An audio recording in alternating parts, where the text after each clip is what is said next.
Това, което баба ми е казвала е, че киселото мляко, за да е истинско, за да е хубаво, трябва да си пусне част от водата. Затова съм събрала едни млека и решихме с мъжа ми, който снима, да си направим един експеримент, за да видим кое от млеката се държи като истинско кисело мляко.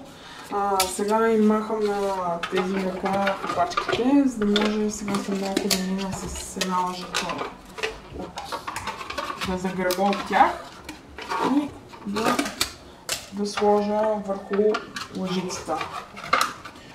Тук съм взела дарея 4-5 пеше, буженци, герма, набава, елена 2%, борчво 4-5, родопея, да отворя пачките.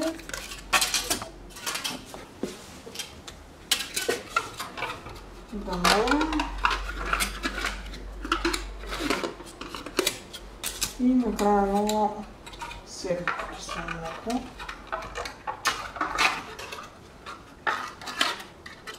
Следващата пачка направиха много добре. Сега тук имам една лъжица за домашното. Ето я слагам и загребвам. Малко си хапнахме, но то не пречи. Това ми е сферката. Давам през останалите. Една лъжица в пачката.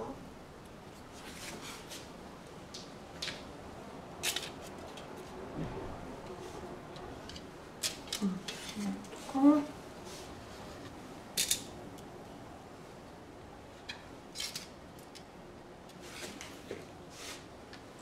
И сега ще изчакам някакво време, за да видим дали и какво се случва с млеката.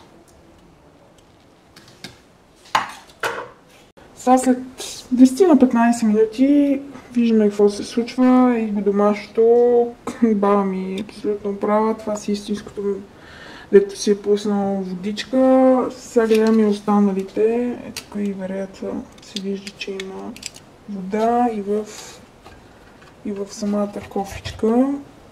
Тук обаче буженци не е пуснало 1 грам. Просто няма нито лъжичката, нито в кофичката. Просто няма, не се вижда. Нататък гермата, тя е пуснала вода и в самата кофичка. Ето тук и на баба.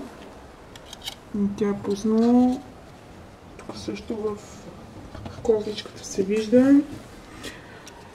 Елената и тя е пуснала и в кофичката има. Ето обаче тук борчвора няма и то нищо не е пуснало буженцето. Нито в лъжицата, нито в кофичката. Родопеята и тя има, ето и в самата кофичка. И тук е данона и то е пуснало. В кофичката се вижда и накрая тук седиката и тя е пуснала. Не знам, това е много странно на борчвора и буженцето. Просто вижда се, че всички останали млека са си съвсем наред. Просто са си пуснали вода като домашното. Само буженци и борчвор явно има нещо, нещо странно. Но не знам. Сега ще направя теста за мишесте, който е с йод.